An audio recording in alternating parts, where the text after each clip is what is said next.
দান দাও বলে। তখন বলিরাজ বলেছিলেন, কে তুমি ক্ষুদ্র বালক, এসেছো আমার কাছে দান চাইতে? বলো তুমি কি দান চাও আমার কাছ থেকে?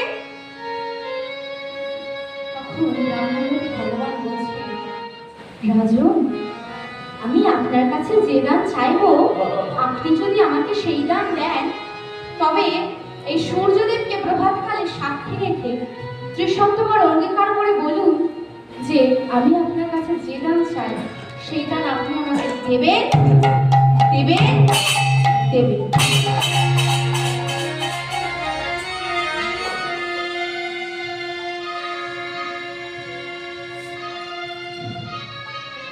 তখন বলিরাজ বলছে, ঠিক আছে ব্রাহ্মণ, তুমি আমার কাছে যে দান চাও আমি তোমাকে সেই দান দেব।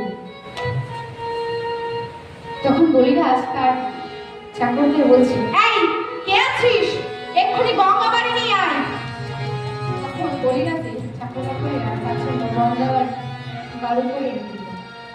এখন মাগো আপনাদের একটা কথা বলে রাখি, মাগো আপনারা গাড়ু কি জানেন? কি বলুন তো?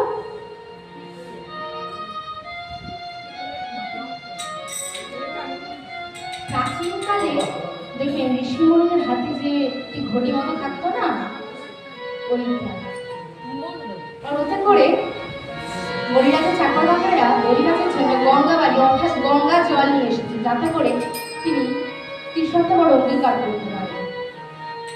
এবার যখনই বলিরাজ ওই গাড়ু থেকে গঙ্গা জল তার হাতে ঢালতে যাবেন, তখনই বলিরাজের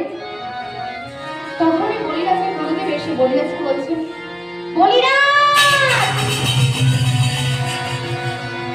দান দিও না, বলিরাজ দান দিও না, দান দিলে যে তুমি ধ্বংস হয়ে যাবে, বলিরাজ দান দিও না।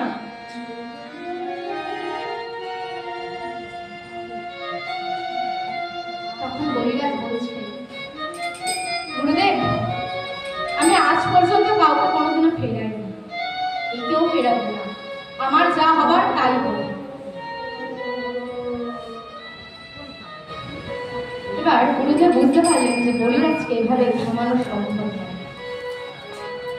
তাই তিনি একটি ছোট্ট কীট হয়ে